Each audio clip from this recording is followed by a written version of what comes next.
նախ զավեշտալիա, որ իշխանությունը ընդդիմությանը մեղադրում է մանիպուլյացիա անելու մեջ, հանգիստ եղեք, դուք այստեղ անմրցելի առաջատար եք, այդ բացառիկ առաջին հորիզոնականը մանիպուլյացիայի վարպետների պատկանում է ձեզ։ Հայտարարագիր լրացնելու ժամկետը, սիրելի հայրենակիցներ, երկարացվում է մինչև նոյեմբերի 1, հիշեցնեմ, որ մենք առաջարկում էինք առհասարակ չեղարկել այս համակարգը, հիմա որևէ հարց չլուծելով հանդերձ, չլուծած լինելով հանդերձ, իշխանությունը ընդդիմությանը հերթական անգամ մեղադրում է այս անգամ դեմոնիզացնելու մեջ համակարգը։ Տիկին Մինասյան, այդ ես եմ դեմոնիզացրել, հա?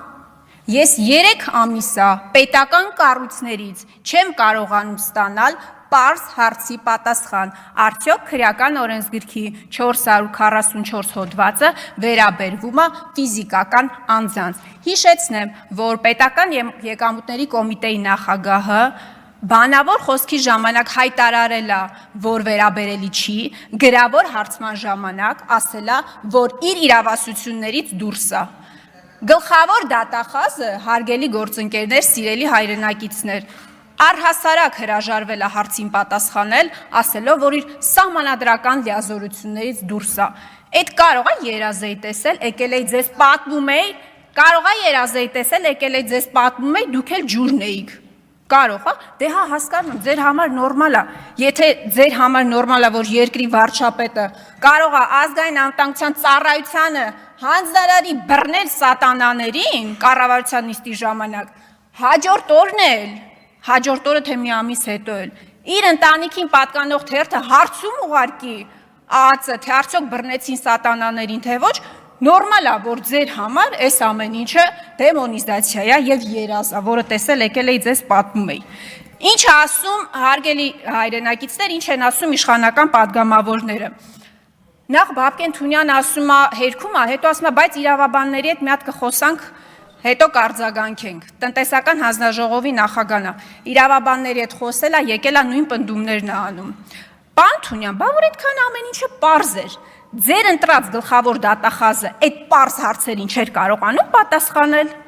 Պեկի նախագահը այդ պարզ հարցին չէր կարողանում պատասխանել, եթե ամեն ինչ այդքան պարզ էր։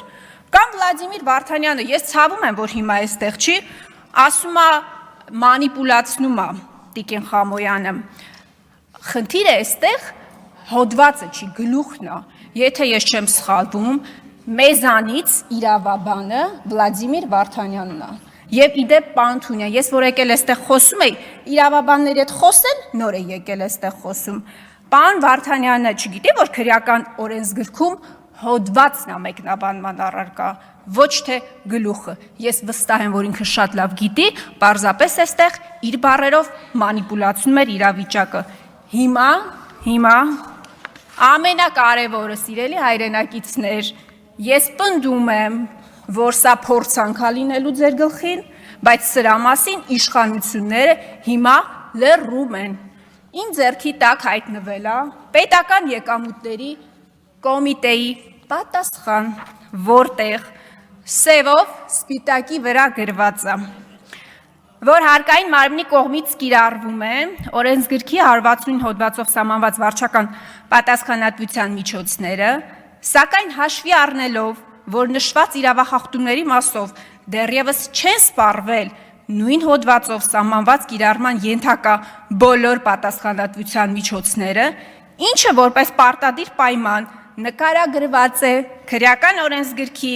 444-րդ հոդվածի դիսպոզիցիայում, ուստի եկամտային հարկի տարեկան հաշվարկ հայտարարագիր ներկայացնելու պարտավորության չկատարման դեպքով քրեական հետապնդման մարմիններին տվյալներ դեռևս չեն փոխանցվել։ Սիրելի հայրենակիցներ, ձեզ ինչպես Արցախի հարցից սկսած մինչև Արագաչափեր ստել են,